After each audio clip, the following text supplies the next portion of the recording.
Welcome to Paranormal Palace Radio, where truth equals reality, and truth is often stranger than fiction. Hello everyone, welcome to Paranormal Palace Radio. This is your host, Royce the Redneck Radio Man, and I'd like to apologize in advance for my voice cracking. There's some kind of bug going around the Houston area that just about everybody's getting, so I'm going to try to work through my share of that bug.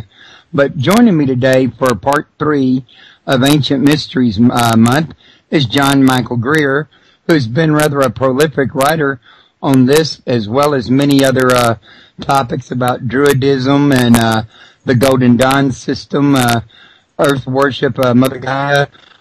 He's been into quite a few different facets during his lifetime, and he's got a lot of knowledge to share. So, John, how are you doing today? Doing very well. It's a pleasure to be on the show. Oh, it's wonderful to have you here. And like I say, I just recently come to even hear about your name when I was, looking up for this here show. So, you got something like, 30 books, maybe a little more out there on the market? I think it's about 26, 27 right now. So that'd be kind of a lot to go down a whole list, in other words, at one time. But I thought while we were talking, you might could give everybody at some point kind of a quick synopsis about your books. I know the topic matter is very extremely diverse, but for a start out, why don't we do, before I forget also, some of you people are listening at iTunes, some of you are listening at other locations such as Shoutcast. If you want to call in, the number's 832-632-7904.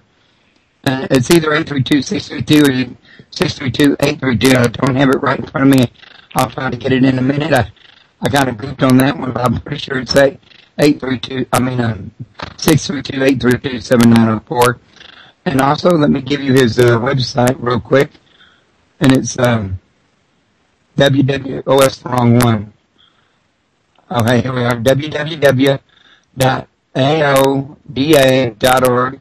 And John, I thought for a starter to break the ice, you might could tell everybody here what it was that kind of got you on the path of spirituality and got you interested in ancient mysteries, etc. Well, when I was a kid, I'm sure a lot of people who are listening to us have had this experience. When I was a kid growing up in a typical suburban American childhood, I was desperate for something less boring than a typical American suburban childhood, where everything was nice and clean and sanitized, and there were no mysteries left. That's what people told us, of course, growing up. So I was fascinated with the whole range of unexplained phenomena, occult traditions, ancient mysteries, you name it. If I could find a book on that subject, I read it. I was definitely one of those bookworm type kids.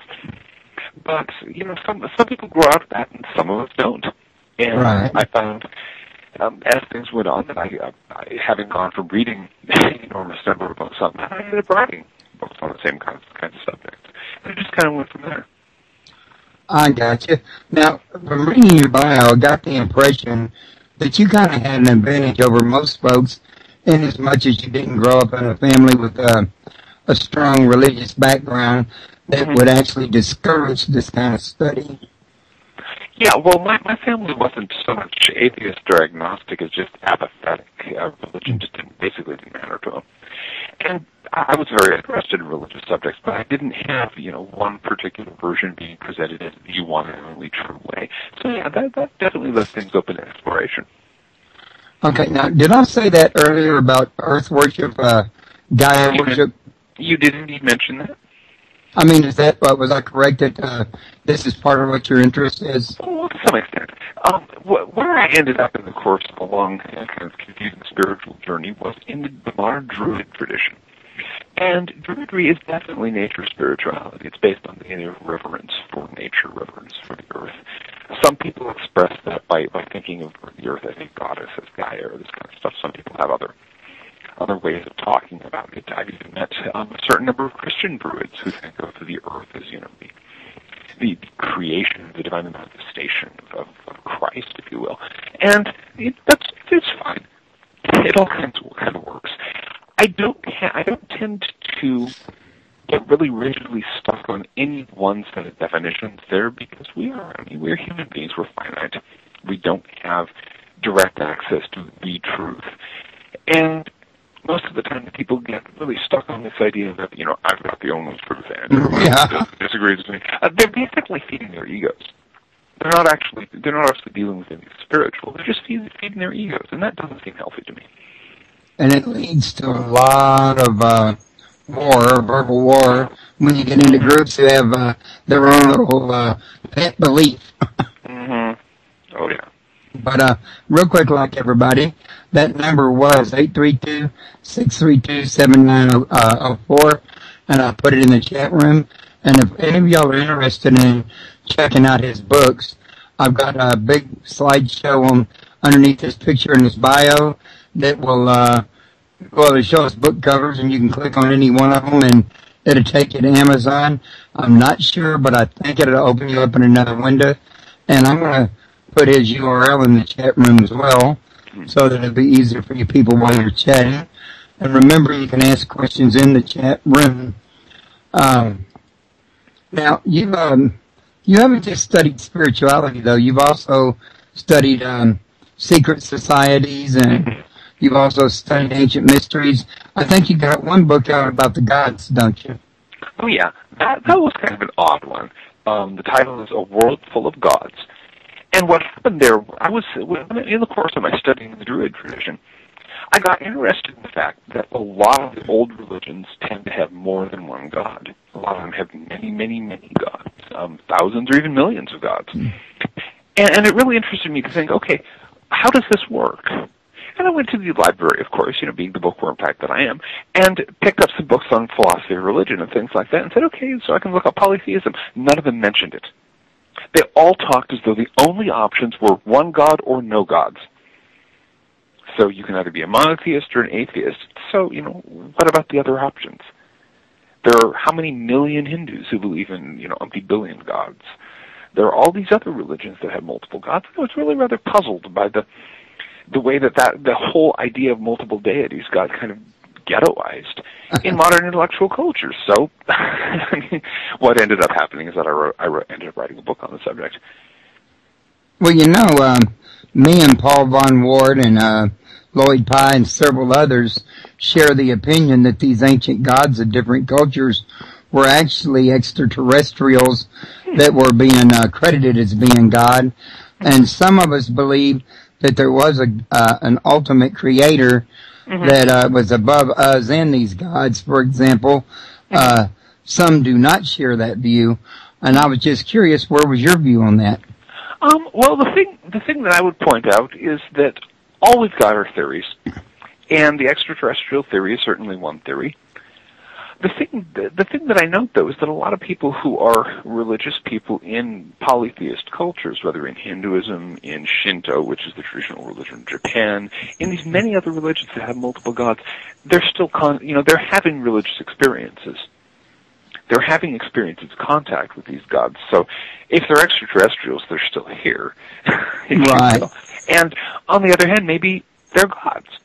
That it's a really complicated issue, because that word God has so many different meanings, and that is very true. Tends to be interpreted in so many different ways. So you need to sit down and talk. Okay, what exactly are we talking about here? And I have no way of knowing whether extraterrestrials might have visited the Earth at some point in the past, or whether they might be here at the present. The evidence that I've seen doesn't really impress me. But hey, stranger things have happened. Well, this is true. Stranger things happen every day.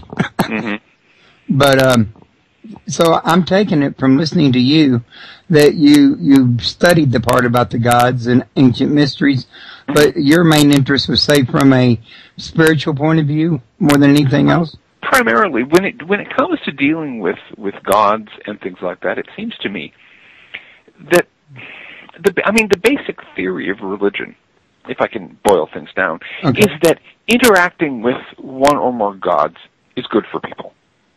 And I think Christians will say that, Hindus will say that, every members of every religion will say that. And there's actually some experimental evidence suggesting that that's true, that prayer can help healing along and various things like that.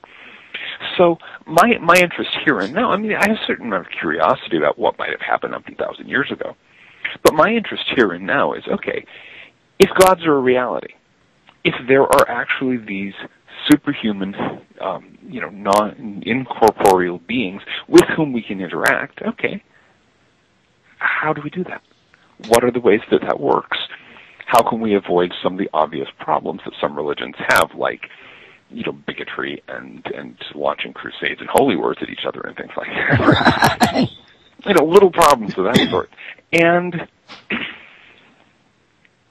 so, yeah, my interest there is primarily spiritual, although, the historical stuff also has its interest. I try to cast a fairly wide net. Yeah, I tend to lean more towards spirituality than I do religion myself, and I personally have a keen interest in the Hermetic traditions and alchemy, and I think alchemy is, in some ways, linked to Druidism, isn't it? Well, there's been a tradition for a long time that there were actually, there was kind of an alchemical end of the old Druid tradition. Whether that's true or not, I mean, we know very little about what the ancient Druids were up to.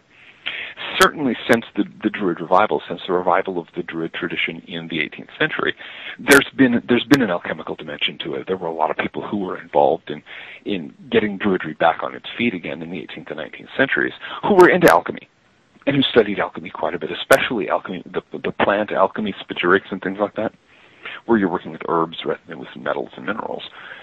There's a lot of that in the Druid scene. Now, how far back does Druidism go? Well, heck of a good question. The ancient Druids, who were the priests and the wizards and so on among the Celtic peoples in what's now Ireland and Britain and France, we don't know when they got started. It was a long time ago. It was before written history, at least in that corner of the world. But they were a going concern, certainly by 500 BC. Well, I know. Probably a long time before then. I didn't know you were supposed to speak. I apologize for that. Not a problem. But I was going to say that I've read articles that some people seem to think that Druidism started with the ancient Hebrews. Oh, wait, we got a caller coming in. Let's go ahead and take that real quick. Mm-hmm. Caller, you're on the air. Hello, it's Tommy Hawksblood. How are you? Oh, Tommy. How you doing? I hadn't heard from you since our last show. John, this is Tommy Hawksblood. He's got a couple of books out that deal with spirituality himself. Mm-hmm. He's also a past guest of mine. So, Tommy, what can we do for you today? Well, what I was going to call about is I was listening, and when people talk about religion and spiritualism, from my experience, the definition for me, there's not much definition difference except the way man acts and works within them. Even to say somebody's spiritual, what is that person's definition of spiritual? Mm-hmm. And then break down what's your definition of religion. Mm-hmm. I mean, people want to say it's a controlled organization, but when religion was created, it was created like putting laws there to help people live in a peaceful way, which mankind abused. So I wouldn't say religion abuses spiritualism. It's just the way man perceives it and works with it that corrupts it completely. Mm-hmm.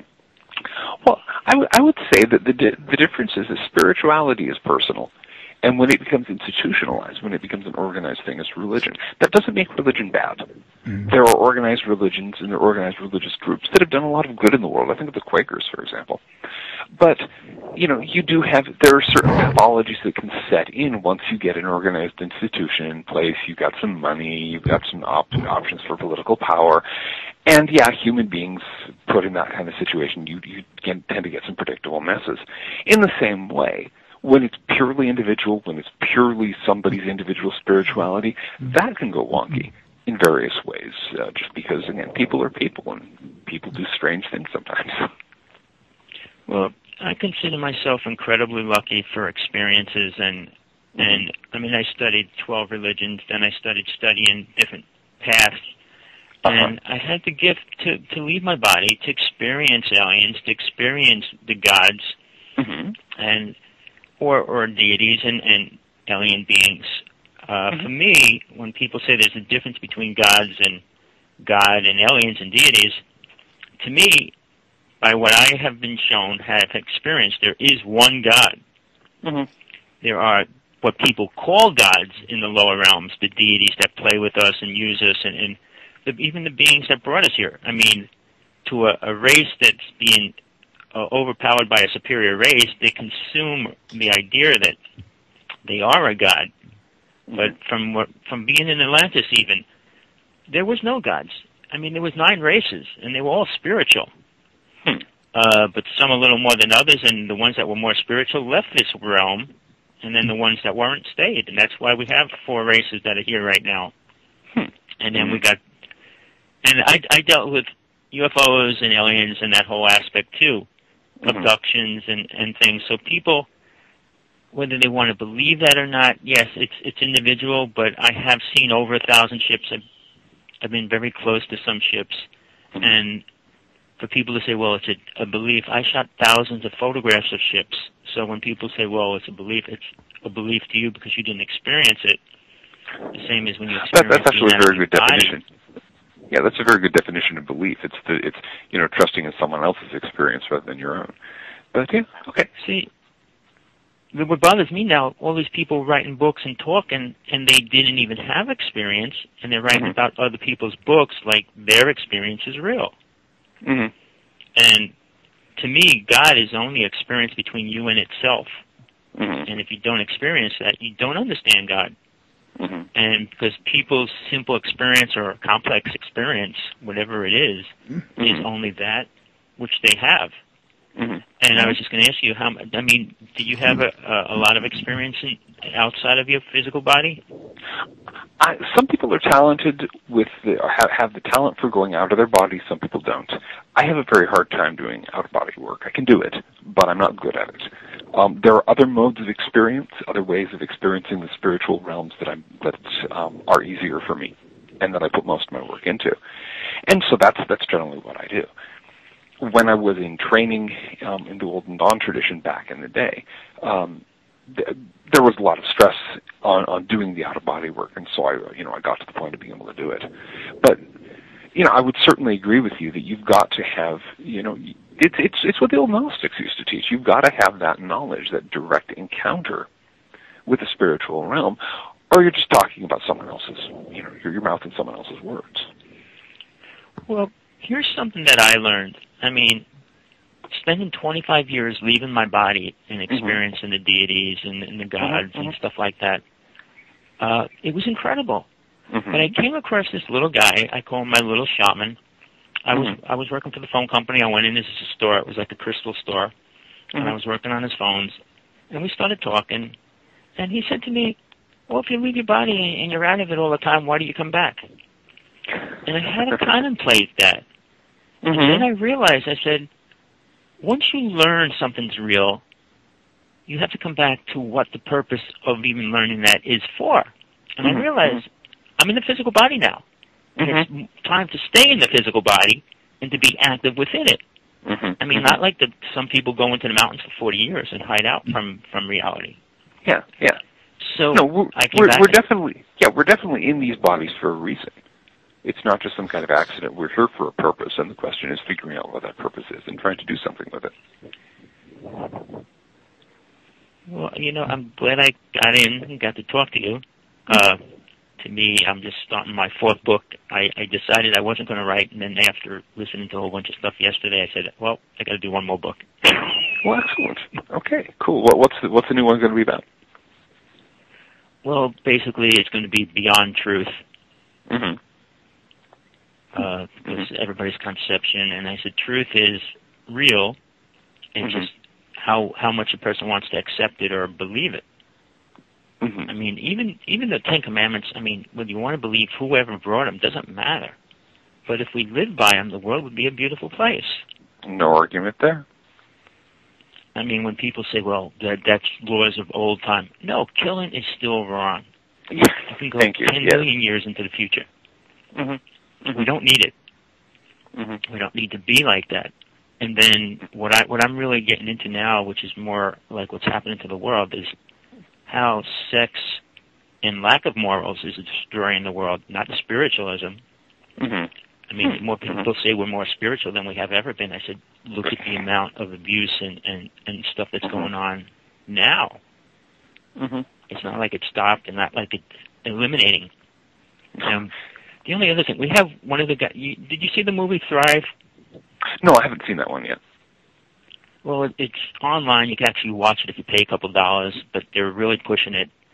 One of the speakers is from Ancient Aliens, and he's here today, believe it or not, in Hawaii, and he's doing a 3-day seminar, but it's $300, so I can't afford to go to it. But these people that talk about spiritualism, and they charge such large amounts of money, I'm surprised. Like, what if Jesus was walking the streets and if you don't have $1 million, you can't come near me? I mean, how far would a message go? I'm thinking of a certain very, very high initiate back in the day who spent all of his time with the poor and with sinners and publicans and people like that. People that charge $300 for seminars. Well, there was a book that came out. I think it was I Spoke to God, or I Talked to God, something like that. Oh, yeah. I'm familiar with the Conversations with God. And he says, and you know what he puts in there, which blew me away because I'm aware of many of my past lives. And he said, Jesus didn't talk to children. And I said, how did he ever come up with that statement? That's yeah. In fact, I mean, everything we know is that Jesus talked to children all the time. You know, he says, "Suffer the little ones to come to me." I mean, somebody's trying to make such a profound statement, like talk to God, and they put these bizarre statements in there that so contradict what a spiritual person would be. All I know is about that series of books. I have a good friend who lives in the same town as the guy who wrote Conversations with God, and my friend says that in that town, what everyone calls that series of books is stuff I made up, except they use a rather less polite word for stuff.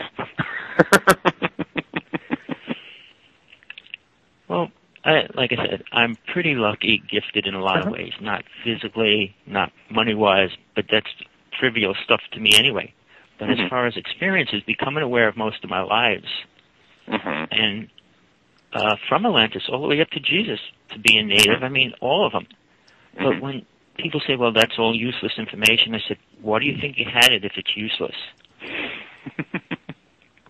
I mean, like, and then to not believe it, I mean, if you're shown it and you experience it and still to deny it and say, well, that's nothing. Well, then you're defeating the purpose of learning. Because if this knowledge comes into you and you have this knowledge, why not accept it and use it? Yeah, the question becomes, okay, think about it, explore it, figure out what it does, Like reincarnation, I mean, if you burned your hand 10 times touching fire, I mean, you don't really have to do it again in this lifetime. I think it would be like, oh, well, no, they say you learn experiences. No, it's because you don't learn experience, you go over it again. If you learn the experience, you wouldn't have to have it again. Because people say, I learn experiences every day. And I always ask people, what did you learn today then? What was the experience you learned? Not to hit your friend, not to curse your mother out. I mean, what experience did you really learn that's helping you? And very few people have any good answers for that. The same as the people that say, I talk to God every day. And I said, if I talk to God every day directly, I wouldn't have to worry about a thing, would I? Really? So, I mean, it's amazing. The thing that I tend to ask people when they say, I talk to God every day, my response is, okay, well, did you listen? Or did you do all the talking? That's the bottom line. People say that, and I said, well, obviously it must have said something to you that was important. And I've been involved with channelers since I was 14 years old. And now we have all these people channeling every angel under the sun, every deity, every... And I said, well, since you talk to them every day, what message are you bringing to the world? I mean, Ramtha, J.J. Knight, was like the first person to go really public and make lots of money doing that. Within 2 years, she completely crashed. But she came back out with What to Believe, and she's got these cities and communities all around the world, and she's a multimillionaire now. But her focus was always on money. People don't realize that. When she came out, when she first started channeling this deity and telling everybody to buy her $1 million horses, I mean, people get pulled into it. and they're willing to sacrifice everything, including their families. Mm-hmm. I mean, and I've been around so many people that say, well, I'm on my spiritual path, I have to leave my family. I said, well, when you created a family, you should have realized that. Because you're responsible to them just as much as to yourself now. Yeah, exactly. Exactly. Your spiritual path is dealing with your responsibilities and living the life you've made for yourself and learning the lessons it has to teach. Not gallivanting off somewhere else because you're convinced, you know. Yeah, it's sad. I mean, well, I support you. I'm like I said, I listen to a lot of shows. I call in on people that I feel that are abusing the truth or really working with it. But very few people are truly working from that part where they're totally in touch with what they're saying. They know what they're saying, and they're living that life too. Which is like, to me, that's the only thing that matters. If you're going to say something to the world, be responsible for it and be that. And you need to be living a life that doesn't contradict what you're saying. Exactly. Well, I'm glad I got in, and it was a pleasure. Well, thank you. It was a pleasure talking to you. And Thanks for calling in and listening in, Tommy. No problem. I'm always out there. Not that I call in a lot, but I'm always out in the background. Oh, really? I didn't know that. Where are you listening from? I'm in Hawaii. No, I mean, I don't see you on my webpage, so I wondered where you were listening. Where? I'm on the on the website. Oh, okay. You just must not be logged in. You know, I only see you and the two of yous on in the site. I don't see anybody else in there. You know, now that I know you've been in there listening and not logging in, I have to wonder how many other people don't log in and you don't see them in chat, but they're sitting there listening nonetheless. Well, we'll certainly hope so. Well, I called in because I didn't see nobody, and I said, well, I guess they have nobody talking. So maybe you should just put a little note on it. Tell everybody to log in so that we can see who's on here. Come on, folks, log in. Let us see you. Yeah, be a part. Well, like I said, I was on another show just 2 days ago, and I said, well, if you're going to talk, say something. I said, you can hide out in the background and listen, but if you have something to say, please join in. But look, it's a pleasure, and we'll talk again. Okay, thanks, Tommy. Hey, take it easy. You do now. Bye-bye now. Well, I never knew that there were people that were listening that didn't show up in the chat room. I've wondered that very same thing myself before. Well, apparently there are, and we'll hope that some of the other silent, lurking listeners will pop up and join the conversation. But let's see, what were you were about to ask something, but Tommy popped in. I'm trying to remember what it was. I think it was something to do with druids and their practices. He made me think to ask you about if Druidism liked to practice astral travel. I thought of that while he was talking to you. You said you personally had difficulty with it, but is that something that's practiced commonly among Druids? Well, the thing with Druids is that if you ask the same question to 3 Druids, you're going to get at least 5 different answers. Different branches of the Druid tradition, different Druid organizations and orders have different traditions, different practices. There are some Druid groups that do a lot of astral work. There are some that do none at all. I came to Druidry after spending quite a while within the Golden Dawn tradition of Hermetic magic. And so learning how to do astral projection is part of the, one of the fairly common elements of that training, and I did work with it. I'm simply not good at it. Some people have the capacity to get that out-of-body experience very easily and do it a lot. Some people, it's a lot of work. And just one of those things, it varies. Within the Druid scene, it varies a great deal from person to person and from tradition to tradition. Well, I personally, I'd love to do astral travel work. I think it would be a very enlightening experience, but like you, I have a little trouble popping out. It's very much a matter of personal talent. Some people, you get within the occult traditions, there are various explanations based on the structures of the subtle body and so on. And what they all amount to is that, some people people fall along the spectrum just as they do in every other kind of thing. Some people are tone deaf. Some people have trouble with astral travel. It's one of those things. And I was also going to ask you about Druidism and reincarnation, because, you know, in the early Gnostics, they were staunch believers in reincarnation, and that's one of the things that the church didn't like them for. Me personally, I think reincarnation makes personal good sense. But what about Druidism? Are they do they teach that? The Druids were legendary from ancient times straight on up to believing in reincarnation. In some of the old Irish legends, for example, you'll encounter there's some person, and it will be just mentioned in passing that this person is in this legend had actually been this other legendary hero 300 years previously. So it was apparently just an everyday part of life in the old days. And most Druid groups these days do consider reincarnation to be at least the best available hypothesis.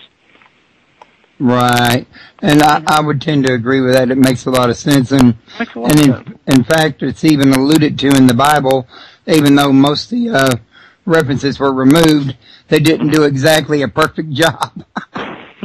Well, that's a very large book to go through with a fine-tooth comb. Oh, you're telling me? On, yeah. I've done it. Seven different versions of Bible, looking for flaws. I'm reminded of when W.C. Fields, the famous comic actor, who was, of course, widely known as well, I'm not sure if he was an atheist as such, but he was certainly not a Christian. And shortly before he died, one of his friends came over to visit, and there he was, reading the Bible. And his friend goes, "Bill, what are you doing?" And W.C. looks up and says, "Looking for loopholes." That's kind of what I was doing, because I used to drink and smoke, and my dad was a preacher, and the whole family was Pentecostal, so I got preached at an awful lot. And I was looking for, what does the Bible really say, and can I use it to shut them up? Yeah. The line, "Let him who is without sin cast the first stone," is the one that I sort of liked in situations like that. Well, I ended up dropping it. They were both too expensive to maintain anyway. But, yeah, so I had to kind of wonder about that, because I know that in the early church, before the Orthodox Mother Church took over, hell was not really even a heavy part of the doctrine on very many religious organizations. Yeah, there was definitely the idea that if you mess up in this life, you know, there are going to be consequences in other lives, in other states of being down the road. But the idea of eternal damnation is very hard to extract from the Bible. You can get it. You can do it if you really work hard. But I certainly don't find it plausible. Okay, now I think I was mentioning earlier, and I can't remember how far I got with it, but I have read that some people have articles out on the web think that, in their opinion, the Celtics were originally in the Druids, Hebrews. Oh, yeah. That's an idea that goes back a long ways. There were people in the 17th and 18th centuries, some of them associated with the beginnings of the revival of the Druid movement, who speculated that like the English were the lost children, or the Welsh were the lost children, lost tribes of Israel, or something like that, and that the Druids were somehow associated with the ancient Hebrews. Partly that was the typical idea of the time was that the Bible was literally true, and that everyone was descended from 6 or 7 people inside Noah's Ark. And so they had to figure out how you got all of these various traditions and religions and so on out of the people in Noah's Ark, who were all, of course, good monotheists. And so there was a lot of speculation there. It was just simply a very common thing back in the day. Is there any validity to it? Heck of a good question. There are some passages in the early parts of the Bible that make it clear that the ancient Hebrews, for example, built stone circles like Stonehenge. And they've actually found a few of them in archaeological sites in Israel and so on. And so there has been a lot of speculation. Do we actually know? Not really. No way to know that I know of. But yeah, exactly. But I do know it's a pretty ancient tradition, and I think Druidism, if I'm not mistaken, correct me if I'm wrong on this, is closer to being a religion, whereas Celtic is closer, even though it's got some religious connotations, it's closer to being a race or a species or whatever. A nationality, I think is what I'm looking. Yeah. Basically, the Celts are a kind of an ethnic group, and more a language group than anything else. There's, I think, 6 Celtic languages that still survive, and there were a bunch more back in the day. And there are certain cultural common factors among the various Celtic peoples, although they still quarrel quite a bit. But so the Druids were simply back in the day. Originally, they were the priests, they were the wise men and women, they were the wizards of the old Celtic people. And some of the revived Druid stuff that got going in the 18th century was among various Celtic people, especially the Welsh and the Bretons and so on. But they also had it just there are Druids all over the place these days. Yeah, that's what I've actually heard, and my wife actually had a friend that was a Druid, and I mean, you find them really everywhere. And from what I've heard tell, aren't Druids really more proactive than some of your other religions, and people are more sincere in their beliefs? Well, I don't know that that's fair to say, because, I mean, every religion has a lot of people who are very sincere in their beliefs, and every religion has people who are hypocrites.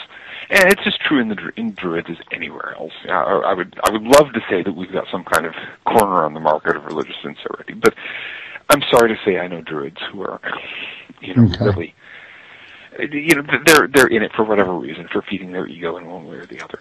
And I know people in other religions, even some of the ones that a lot of us in the Druid community, kind of edge away from, who are very sincere and very good people.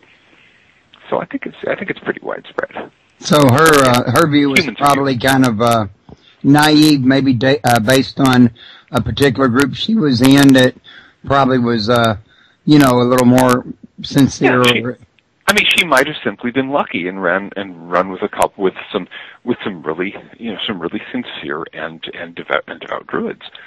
I'm sure you could as well find a group of very sincere and devout Pentecostalists. I think you'd be looking pretty hard for that one, but... Well, let's give them the benefit of the doubt. Yeah. Maybe not in Texas, but I'm sure somewhere. At any rate, can you tell us a little something about Druidity? Mm-hmm. Sure. Well, the basic thing, the core of the Druid tradition is, as I mentioned before, the recognition that nature is holy, that nature is sacred. And that we, human beings, get everything that makes our lives meaningful, everything that makes our lives possible, actually comes to us from nature, directly or indirectly. And maybe we need to think about that before we spend our time, just treating nature as though it's just a place to get raw materials and a place to dump waste.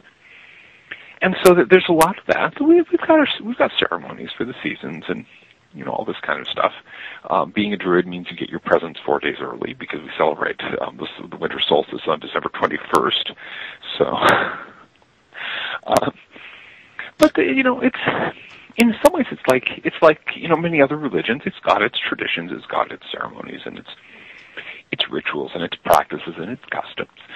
It is a relatively small religion. There are maybe there was a French Druid a couple of decades ago who did probably the best survey that's been done so far, and he estimated there are about 2 million Druids in the world, which compared to some of the big religions is hardly worth noticing, but for a minority religion, it's not too bad. Okay. Now, I just got a message from a lady that was in the chat room that left out that, she Skyped me and she said that she keeps getting an error message on her server. So I want to tell any listeners out there, if you're in chat and you get that error message, just refresh the page and it should fix the problem. At least it does for me most of the time. Mm-hmm. I wanted to tell them that in case they have that problem real quick. Also want to remind everybody that John's website, if you're interested in learning more, is www.aoda.org. and he's got several books out. You can see the biggest bulk of them in the slideshow underneath his description. And don't forget the call-in number. When I had it out and open earlier, 632-832-7904. And make sure, please feel free to call anytime. And anybody listening at iTunes or listening in the archives at YouTube or one of the other video places I upload them to, please feel free to come to www.paranormalpalace.com. You can sign up for a free membership, and once you're a member and you're into your profile, you can subscribe to the newsletter just by clicking the box that asks if you want to receive it or not, and clicking submit, and that'll be in your profile information page. That way you can be kept up to date on all the upcoming shows that I usually send out notices once or twice a week. Now, while we were talking about Druidy, I think one of the things that I was going to ask you about on that is, don't they also study magic, or would they, like, say, be in any way linked to Wiccan or any of that? Well, magic, there's a lot of Druids who practice magic. It's not a required thing or anything. There are others who don't. But like most of the alternative religions kind of on that end of the cultural spectrum, yeah, there's a lot of people who practice magic. As far as Wicca, though, Wicca's another religion. And Wicca, I mean, there's a certain amount in common that Druids and Wiccans have. There's that orientation towards seeing nature as sacred and so on. But they're not the same religion. It's like saying that the Roman Catholics and the Mormons are the same religion. One of the running jokes is that the big difference is that when we do ritual, we keep our robes on. Yeah, I've heard about that, but yeah, well, whatever turns their crank and all that. But there are many different alternative religions out there, and unfortunately, you get some of these people in some of the established religions who insist on running them all together and insisting that it's all devil worship or something like that, and that's it's ignorant, but unfortunately, there's no real cure for ignorance if the person who's ignorant doesn't want to learn. That's true. I found that to be the case way too often. That's very true. And also, I've actually had people that were Satanists on my show, and even then, they do admit that they worship Lucifer, but they're not worshiping. They don't see themselves as worshiping an evil entity, in other words. And they feel that a lot of that evil entity on Lucifer is more reputation than it is anything else. It's like the old soap commercials that would talk about brand X, which never got anything clean. I think in some ways Satan is the brand X of Western religion. Yeah. And really there is so many different religions. But I think there really has to be. I mean, because each individual has their own unique personality. It would be hard for any one person or a whole group of people to relate to and respond to a single set of doctrines. Oh, yeah. And again, since all these doctrines are people putting together their best guesses, human beings are finite. We don't have access to the truth. We just do our best. Well, Tommy just said in the chat room that he called himself a witch when he was 14. For 2 years, nobody told him, but that's just what he did. He just knew. I've heard people say that before, that they just know. And these people are really heavily into the religion. I mean, to me, I don't think you could find a better example of blind faith. I don't know about you, but I've always found blind faith to be a very dangerous thing and a very scary thing for me. Yeah, well, faith is very important. Blind faith isn't faith, it's blindness. And, if somebody knows something, okay, that's fine. How does that apply in their lives? What do they do with that knowledge? How do they relate that knowledge to the rest of the world and to the rest of what they're doing in the world? If somebody comes to the conviction that they are a witch or something like that, okay, that's fine. What kind of witch? What are you doing with that?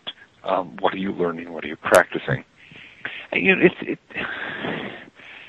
I've known some people who were, very devout, true believers in one or another religious tradition, who were really neat people, who took that faith, however blind, and turned it into a reason to do good in the world. And that was great. And then I've known people who've taken the same kind of blind faith and used it to convince themselves that they're better than anybody else in the world, and, we're going around, like the people who go around on the internet trolling other websites saying, I'm right and you're wrong, neither. Oh, yeah. That kind. And so it's very much, okay, you've got this knowledge, what are you going to do with it? Yeah. Are you going to share it? Are you going to, beat people in the head with it, or, exactly what? Mm-hmm. Now, I didn't want to let you get away from me without having a chance to talk to you about your book on secret societies. What can you tell us about that book? Well, that was kind of a fun project because HarperCollins, the publisher, actually got in touch with me on that one. I didn't have to pitch that one to them. The Da Vinci Code was just out, and they wanted an encyclopedia of secret societies. They wanted it so bad they couldn't see straight. And so they were looking around for somebody to write it, and I happened to come to their attention. So I spent, I had to do a lot of work on that in a hurry because they had a fairly tight timeline. But I spent the next, about 6-7 months, up to my eyeballs in secret society literature. Now, it helps that I've got some connections in that world. I'm a Freemason. I'm a 32nd degree Freemason, in fact. Whoa, that's as high as you can get. No, there's one more. There's one level higher than that. There's 33rd. Okay. You said 32nd. I thought you said 33rd. No, I'm 32nd. Okay. And of course, the Golden Dawn has its secret society elements. There are various other occult orders that I've had connections with over the time. So it was not an unfamiliar world at all. But the thing that I noticed as I did my research that was most different from what most people think about secret societies is that a lot of people who don't belong to secret societies think that they're all in cahoots. It's just all one secret society where everyone's obeying orders from above or something like that. And that's exactly what's not going on. If you look into the history of secret societies, you'll find there are lots of them, and many of them are competing against each other, even fighting each other. So you've got this whole half-seen or unseen world of secret organizations where people are in conflict, and different orders, different societies are in conflict with one another. And of course, each society is trying to make itself look as big as possible. Yeah. And of course, the people who are critiquing secret societies, they have a lot to gain by making the secret societies look big and mean and scary, because that way they sell books. And so you don't really notice that what's going on is some relatively modestly sized secret societies that don't actually have that much control over things, who may be trying to get control or to push this agenda or pursue that agenda, all in this whole complex realm of conflict and interaction, and it's much more interesting. I know that me personally, I know several people are friends of mine that are 32nd degree Masons, which, unless you're a Freemason yourself, which you're not, which I think is as good a religion as any. Don't get me wrong. I'm just not really involved directly in religion. You understand what I'm saying? Well, that's fine. The thing is, Masonry isn't a religion. People keep on thinking that Masonry is not a religion. It's a society. It's an organization. It does have some religious dimensions, and you have to believe in a supreme being to join. But it's not. You get people in Masonry from many different religious backgrounds. If you get Druids like me, you get a lot of Christians, you get Jewish people, and so on. Right. But yeah, I was just going to mention it's kind of unusual for somebody like me to, know that many without actually being a member of one. Mm-hmm. But in my particular case, I meet them in the neighborhood, I meet them on the show, and what have you. So you kind of tend to get around. Mm-hmm. I got to say this though. I've got a world of respect for their religion, because they're one of the few groups that I know of personally that are real heavy into promoting religious tolerance. Mm-hmm. Oh yeah, I'm pretty sure others do, but I'm talking about where I know people personally in the group, in other words. Oh, yeah. No, there's the Masonry, one of the big Masonic values is religious tolerance and political freedom. And that's something we believe in.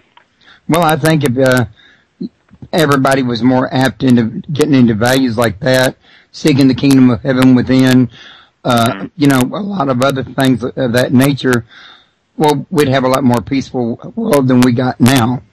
I'm not arguing. But that's why I have a lot of respect for them. And, I don't really care what the church says about them, because I'm unlike some of the other people, have actually went back and did the research, and you got a better idea of where the organizations come from, what their history says about them, who's known for what, and well, if it's given to choose between one that's been guilty of genocide for hundreds of years versus one with no history of it at all or very little, well, to me, it'd make more sense to put your faith into something that has less murder. I can see that. One of the things I like saying is that when it comes to Freemasonry, there's got to be something good about an organization that was outlawed by the Nazis, by the communists, and by the Ayatollah Khomeini. And it was. Now, one of the first things Hitler did when he took power in Germany was abolish Freemasonry in Germany. One of the first things that Lenin did when he took power in Russia was to abolish Freemasonry in Russia. And one of the first things that the Ayatollahs did when they took power in Iran was abolish Freemasonry in Iran. With enemies like that, we've got to have something good going for us. Now, also, Jennifer in the chat room was asking, what do you think about Scientology? I haven't studied it in detail. What I have heard of it doesn't impress me. There's lots of different religions. That's one, I suppose, if it turns your crank. But what I know of it has not really interested me much. And there's a lot of. there's a lot of religions out there, and there's only so much time in any one life. But so that's about what I'd say. Well, you just come up with my single biggest reason why I couldn't accept hell the way the church teaches it. It's because there are so many religions, each one of them swearing they have the truth and everyone else is lying or wrong. And here you've got thousands and thousands of offshoots and everything else. How can any one person, if they were right, go in there and in one single lifetime and figure out which one was telling the truth about being the truth, which one was telling a lie, much less to find God? I figure that the gods can sort things out perfectly well without having people do a little multiple choice test. Did you believe in X brand name of religion or not? Right. So, I just don't see a God saying you're going to hell if you don't figure it out in one lifetime, and it's something that nobody could figure out. Yeah. No, I think it would take many lifetimes just to deal with yourself. Yeah. If a person was ever to do like Jesus suggested and start taking a good look at their own inner being, how do they treat people, how do they react when people mistreat them, how much integrity do we have, how much honesty do we have, and doing all of that, I think you'd find out that you got a lot of bad habits, that some of them it could take close to a lifetime just to master them. Very much so. Just to master. Once you learn you got the problem. Yeah. Once you figure out that you have the problem, then you get to work trying to solve it. Then you find out all the other things that problem is linked to. And, it's a long process. It's a long, slow process. And there's help to be had. There are spiritual influences that come into play to help you, but that doesn't mean you don't have a lot of work to do. And so, the idea that life is just this multiple choice test to determine whether you or not, it seems really rather silly to me. Yeah, I would tend to agree. Now, also, I was wanting to ask you about your organization. If I understood your website correctly, don't you accept memberships, and what all does it involve being a member? Yeah, the Ancient Order of Druids in America. I was elected Grand Archdruid, the head officer of that in 2003. It's been around since 1912. And basically, we exist to teach and to pass on our particular set of Druid traditions and to serve as a place where people can get together and study Druidry and learn about it. The membership, people can study all of our teachings without becoming members. We've got everything out in books. We're getting everything out in books as quickly as we can. And the membership fee is purely if you want to support the work and if you want to receive the degrees of initiation that we offer. There's a study program and so on. And nobody's required to do any of this. I mean, it's simply, this is what we offer. These are the opportunities, that are available to us, or to people who are interested. These are the teachings that we've got, and we'd love to share them. So I'd certainly encourage anyone who's interested to go check out our website. My book, The Druidry Handbook, is an introduction to Druidry as the AODA practices it. So that might be worth reading, too. Now, does this have more than one location? Well, at this point, the AODA went through almost kind of a near-death experience in the late 1990s. There were some political troubles, a lot of people quit, and so, excuse me. I know where you're at. Yeah, there we go. By the time I became head of it in 2003, there were not many members. Excuse me. And so most of our membership is fairly well scattered. We've got a few local groups in just a couple of areas. We've got a group in the Chicago area.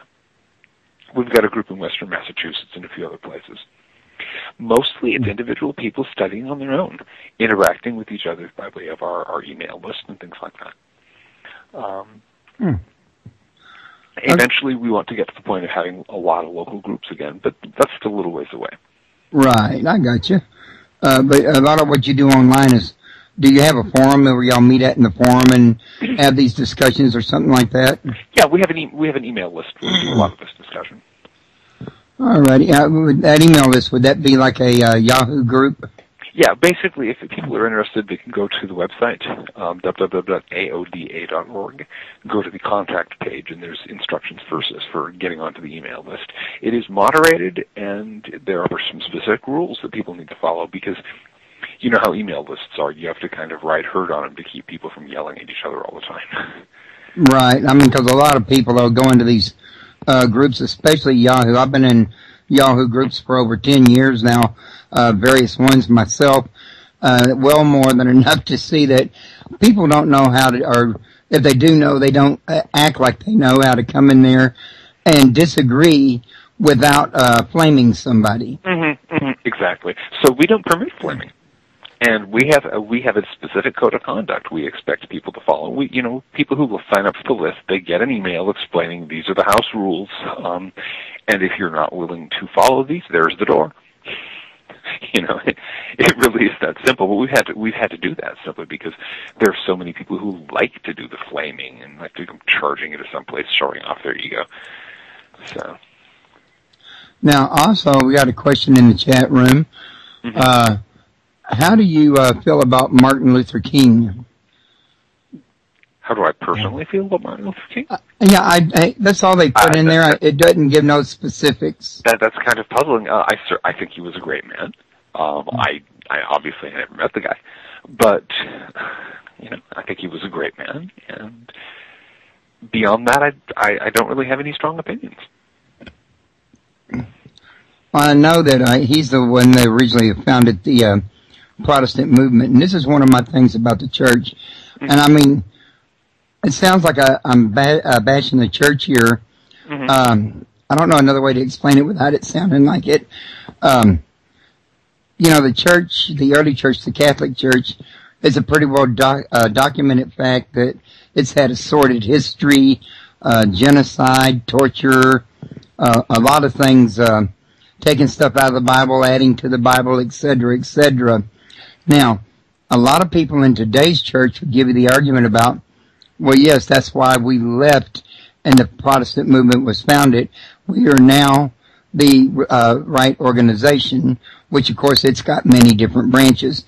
But the one thing that I always like to point out on that is that Jesus himself taught that you can't build a house on a weak foundation.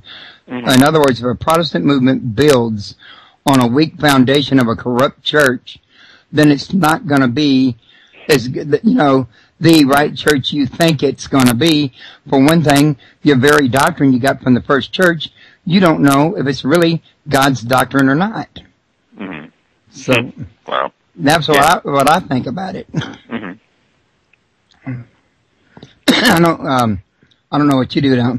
The person in the chat room was brought it up, but I thought as long as she laid it out on the table, I would comment on that, go ahead and touch bases on it. Absolutely. I don't have a lot of really strong opinions about the whole, the quarrels between the Catholic Church and the Protestant Church and things like that. It's not, that's, since I was not raised in that kind of religious background, it's like the very strong religious debates between different sects of Hinduism, which I'm sure are very important if you happen to be Hindu. They don't, I don't follow them closely. Yeah, which I'm a little different because I was brought up by a Pentecostal Well, there you pastor. go, yeah. But me, myself, I personally left the church because I found it lacking, and I found the Hermetic tradition a little more fulfilling, and well, it just made sense to go with what's more fulfilling. Of course. Yeah, I mean, it's like if you grow up in a family that's really into football, you follow football, and if you grow up in a family that doesn't, you may never really get into it. I think that's absolutely right. I'm a living proof. I brought up in a foster home and never went to a ball game, and to this day, I just don't have a taste bud for it. Nothing to, against it. I just wasn't introduced to it in early years. Yeah, exactly. Now, one of the other things I was going to get you to do is to talk to us a little bit about your books, because there's many out there that I personally could not remember the titles to, that you could probably stand a better chance than me. I'm not sure that I remember all my titles at this point. There's 27 of them. In terms of recent books that are out there that might be of interest to your readers, the most recent one out is titled Apocalypse Not. It's in response to this whole 2012 business and all the rapture prophecies and everything that we're getting these days. It's basically a history of the last 3,000 years of end times that weren't, and all the people who said, "Oh, the end of the world is at hand," and it wasn't. And pointing out that when people are saying, "Oh, the rapture is going to happen next Thursday," or they're saying December 21st, 2012, the Space Brothers will return, or what have you, they're basically doing the same thing that people have been doing for the last 3,000 years, and that has been coming up as a dead loss every single time. It's a fun book. It's not a long book, and I think some of your readers or your listeners might really enjoy it. Other things that I have, it really covers the spectrum. There's the Encyclopedia of Secret Societies we talked about. I did a little thing called Secrets of the Lost Symbol when Dan Brown's book, The Lost Symbol, was coming out. I've done a bunch of books on the Golden Dawn tradition, a bunch of books on Druidry.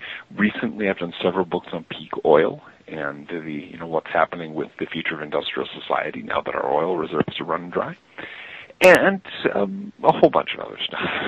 Right. Now, also, you just mentioned The Lost Symbol. I wanted to mention that I've read that book. Matter of fact, I've been trying to get contact with Dan Brown. I'd love to talk to him. But what is your take on The Lost Symbol? And what did you write about involving that? It was basically because the Dan Brown novel was it draws on a lot of stuff out of Hermetic traditions, out of old secret societies, out of various kinds of occultism and so on. And I figured, and my publishers figured, that readers who read the book would want to know something about all these traditions. And so it's basically a little bitty encyclopedia that has headings for each of the traditions and the movements and the occult stuff that was in the Lost Symbol, so people could flip through and go, "Oh, that's what that is." Oh. I thought it was a fun novel. It's a novel, it's a story.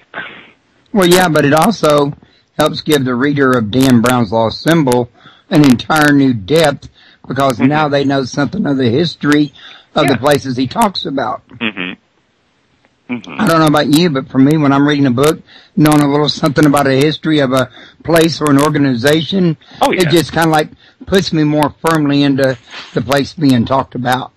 Oh, yeah. Yeah, I mean, it really helps in understanding. And since Brown writes some fairly complicated stories with a lot of stuff going on, a lot of various, hints being dropped here and there, it's good to be able to follow along. Well, yeah, and you got all this here cloak and dagger going on that, kind of would make it a little harder to keep up with if you didn't have the background, in other words. Which I think the cloak and dagger is part of his secret to success. I mean, everybody loves a good mystery or suspense. Yeah, and the guy's good at it, no question. Yeah, he is. I've read all of his books. I haven't missed one, and I've seen all of his movies, and I plan on keeping in touch with him. But I just think he'd make a great guest, and I really think he's probably had more involvement with some of these organizations than what he actually comes out and publicizes. I could be wrong. I just kind of a sneaking hunch I have. You know what I mean? But yeah, when he first come out with the Da Vinci Code, I was reading the internet, all the groups. You would imagine all the email posted from churches that were body slamming them, and yeah, he kind of ticked off an awful lot of people. But I was sitting there saying, "Go, go, go." But yeah, he's got some fascinating reading, and I actually heard from somebody about that one part in the Lost Symbol where if you go all the way up on the top where that peak is on top of that dome, there's a plaque up there that he read that said something about God. I forget what it was. I've heard tell that plaque is actually there. Oh, a lot of the things that he references are there. A lot of the stuff like that. And that's one of the things that's so fun about that particular book is that he did a lot of research in D.C. and in some of the other places and so on. And, yeah, a lot of that stuff is actually there. Now, whether it has the same role he gives it in his stories, it doesn't matter. But yeah, the things are actually in place, which is fun. Which he always tells everybody in the beginning of his book, that all the places and things are real and actual. It's the story that's going to be embellished a little bit here and there. But yeah, I think it's a great way to send out information that's been suppressed over a period of time while entertaining people while they're learning about it, in other words. Now, I was going to ask you real quick, because we've been going like an hour and 7 minutes. We talked about playing this by ear. We can continue on if you like, or we can call this one a quitter for today. And if we're going to continue on, if you like, we can take a break. Well, my throat started to get really kind of uncomfortable, so I think I'm going to need to wind it up at this point. Yeah, I noticed that earlier that you're... yeah, it's starting to get... I hope I'm not getting this Houston crowd that's going around. Yeah, I was about to say, you sounded a lot like me. Yeah, but it's starting to get a bit sore. Okay, well, John, I'll tell you what. It's been fantastic having you on, and you're a wonderful guest. You're a very interesting person, and you're very well knowledged. I would love to have you come back in the future if you're interested. I would love to. Let us. We can schedule something down the road a little bit and see what we do. All right, that sounds like a winner to me. I've got your email address, so when I get you got my info. We can go. Sounds like a winner. Thanks a lot, John. I appreciate it. You're very welcome. Bye-bye. Bye-bye.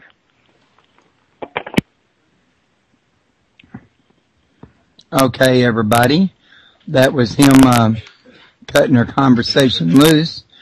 If y'all will give me just a quick moment, I will pull up my interviews, and I will look and see, basically, when my next show is Tuesday, but I'll look and see who my guest is going to be. I know it's going to be on Ancient Mysteries, because that's what the whole month's about. And let's take a peek-see.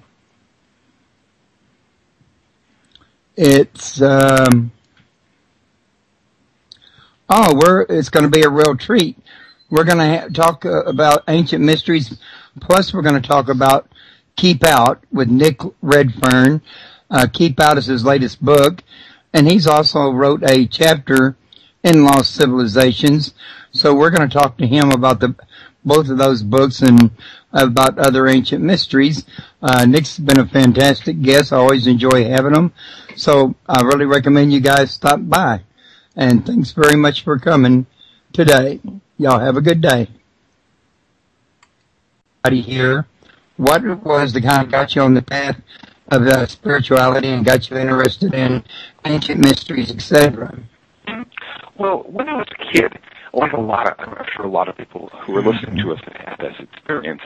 When I was a kid growing up in a typical suburban American childhood, I was desperate for something less boring than a typical American suburban childhood, where everything was nice and clean and sanitized, and there were no mysteries left. That's what people told us, of course, growing up. So I was fascinated with the whole range of unexplained phenomena, occult traditions, ancient mysteries, you name it. If I could find a book on that subject, I read it. I was definitely one of those bookworm type kids. But some people grow out of that, and some of us don't. And right. I found, as things went on, that I having gone from reading an enormous number of books on that, I ended up writing books on the same kinds of subjects. And it just kind of went from there. I got you. Now, from reading your bio, I got the impression that you kind of had an advantage over most folks in as much as you didn't grow up in a family with a strong religious background that would actually discourage this kind of study. Yeah, well, my family wasn't so much atheist or agnostic as just apathetic. Religion just basically didn't matter to them. And I was very interested in religious subjects, but I didn't have, one particular version being presented as the one and only true way. So yeah, that definitely left things open to exploration. Okay, now, did I say that earlier about earth worship, Gaia worship? You did indeed mention that. I mean, was I correct that this is part of what your interest is? Well, to some extent. Where I ended up in the course of a long and kind of confusing spiritual journey was in the modern Druid tradition. And Druidry is definitely nature spirituality. It's based on the inner reverence for nature, reverence for the earth. Some people express that by thinking of the earth as a goddess, as Gaia, or this kind of stuff. Some people have other ways of talking about it. I've even met a certain number of Christian Druids who think of the earth as, the creation, the divine manifestation of Christ, if you will. And it's fine. It all kind of works. I don't tend to get really rigidly stuck on any one set of definitions there because we're human beings, we're finite. We don't have direct access to.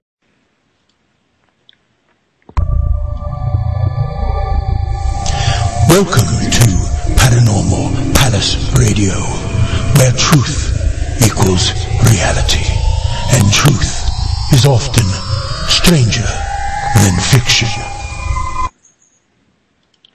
Hello, everyone. Welcome to Paranormal Palace Radio. This is your host, Royce the Redneck Radio Man, and I'd like to apologize in advance for my voice cracking.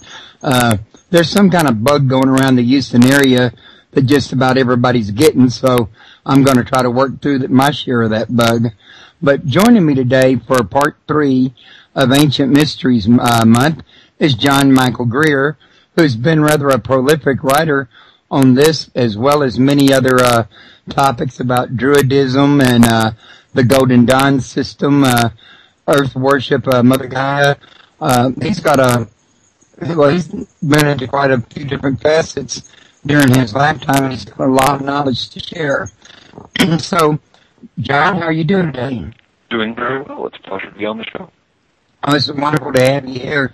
And like I say, I just recently come to even hear about your name when I was, looking up for this here show. So, you got something like, 30 books, maybe a little more out there on the market? I think it's about 26, 27 right now. So that'd be kind of a lot to go down a whole list, in other words, at one time. But I thought while we were talking, you might give everybody at some point kind of a quick synopsis about your books. I know the topic matter is very extremely diverse, but for a start out, why don't we do, wait, before I forget also, some of you people are listening at iTunes, some of you are listening at other locations such as Shoutcast. If you want to call in, the number's 832-632-7904. It's either 832-632 or 632-832. I don't have it right in front of me. I'll try to get it in a minute. I kind of goofed on that one, but I'm pretty sure it's 632-832-7904. And also, let me give you his website real quick. And it's www. Oh, that's the wrong one. Okay, here we are. www.aoda.org. And John, I thought for a starter to break the ice, you might could tell everybody. And holy words at each other and things like that. Right. Little problems of that sort. And so, yeah, my interest there is primarily spiritual, although, the historical stuff also has its interest. I try to cast a fairly wide net. Yeah, I tend to lean more towards spirituality than I do religion myself, and I personally have a keen interest in the Hermetic traditions and alchemy, and I think alchemy is in some ways linked to Druidism, isn't it? Well, there's been a tradition for a long time that there were actually there was kind of an alchemical end of the old Druid tradition. Whether that's true or not, we know very little about what the ancient Druids were up to. Certainly since the Druid revival, since the revival of the Druid tradition in the 18th century, there's been an alchemical dimension to it. There were a lot of people who were involved in getting Druidry back on its feet again in the 18th and 19th centuries, who were into alchemy and who studied alchemy quite a bit, especially alchemy, the plant alchemy, spagyrics and things like that, where you're working with herbs rather than with metals and minerals. There's a lot of that in the Druid scene. Now, how far back does Druidism go? Well, heck of a good question. The ancient Druids, who were the priests and the wizards and so on among the Celtic peoples in what's now Ireland and Britain and France, we don't know when they got started. It was a long time ago. It was before written history, at least in that corner of the world. But they were a going concern, certainly by 500 BC. Well, I know. Probably a long time before then. I didn't know you were supposed to speak. I apologize for that. Not a problem. But I was going to say that I've read articles that some people seem to think that Druidism started with the ancient Hebrews. Oh, wait, we got a caller coming in. Let's go ahead and take that real quick. Mm-hmm. Caller, you're on the air. Hello, it's Tommy Hawksblood. How are you? Oh, Tommy. How you doing? I hadn't heard from you since our last show. John, this is Tommy Hawksblood. He's got a couple of books out that deal with spirituality himself. Mm-hmm. He's also a past guest of mine. So, Tommy, what can we do for you today? Well, what I was going to call about is I was listening, and when people talk about religion and spiritualism, from my experience, the definition for me, there's not much definition difference except the way man acts and works within them. The truth. And most of the time people get really stuck on this idea that, I've got the only truth and disagrees with me. They're basically feeding their egos. They're not actually dealing with anything spiritual. They're just feeding their egos, and that doesn't seem healthy to me. And it leads to a lot of verbal war, when you get into groups who have their own little pet belief. Mm-hmm. Oh, yeah. But real quick, like everybody, that number was 832-632-7904, and I put it in the chat room. And if any of y'all are interested in checking out his books, I've got a big slideshow underneath his picture in his bio that will it'll show us book covers, and you can click on any one of them, and it'll take you to Amazon. I'm not sure, but I think it'll open you up in another window. And I'm going to put his URL in the chat room as well, so that it'll be easier for you people while you're chatting. And remember, you can ask questions in the chat room. Now, you haven't just studied spirituality, though. You've also studied secret societies, and you've also studied ancient mysteries. I think you got one book out about the gods, don't you? Oh, yeah. That was kind of an odd one. The title is A World Full of Gods. And what happened there, in the course of my studying the Druid tradition, I got interested in the fact that a lot of the old religions tend to have more than one god. A lot of them have many, many, many gods, thousands or even millions of gods. And it really interested me to think, okay, how does this work? And I went to the library, of course, being the bookworm type that I am, and picked up some books on philosophy of religion and things like that, and said, okay, so I can look up polytheism. None of them mentioned it. They all talked as though the only options were one god or no gods.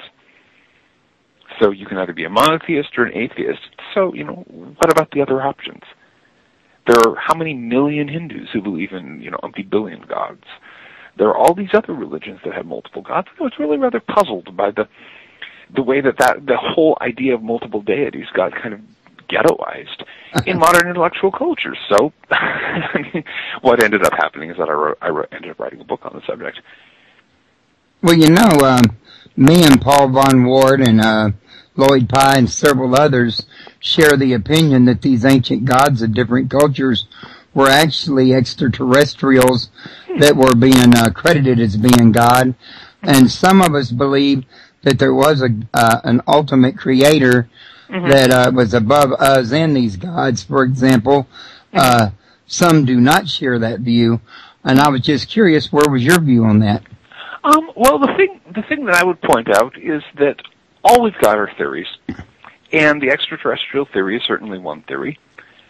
The thing that I note, though, is that a lot of people who are religious people in polytheist cultures, whether in Hinduism, in Shinto, which is the traditional religion of Japan, in these many other religions that have multiple gods, they're still they're having religious experiences. They're having experiences, contact with these gods. So if they're extraterrestrials, they're still here. Right. And on the other hand, maybe they're gods. That it's a really complicated issue because that word God has so many different meanings, and that is very true. Tends to be interpreted in so many different ways. So you need to sit down and talk. Okay, what exactly are we talking about here? And I have no way of knowing whether extraterrestrials might have visited the Earth at some point in the past, or whether they might be here at the present. The evidence that I've seen doesn't really impress me, but hey, stranger things have happened. Well, this is true. Stranger things happen every day. But so I'm taking it from listening to you that you studied the part about the gods and ancient mysteries, but your main interest was, say, from a spiritual point of view more than anything else? Primarily, when it comes to dealing with gods and things like that, it seems to me that the basic theory of religion, if I can boil things down, is that interacting with one or more gods is good for people. And I think Christians will say that, Hindus will say that, every members of every religion will say that. And there's actually some experimental evidence suggesting that that's true, that prayer can help healing along and various things like that. So my interest here and now, I have a certain amount of curiosity about what might have happened 1,000 years ago. But my interest here and now is, okay, if gods are a reality, if there are actually these superhuman, non-incorporeal beings with whom we can interact, okay, how do we do that?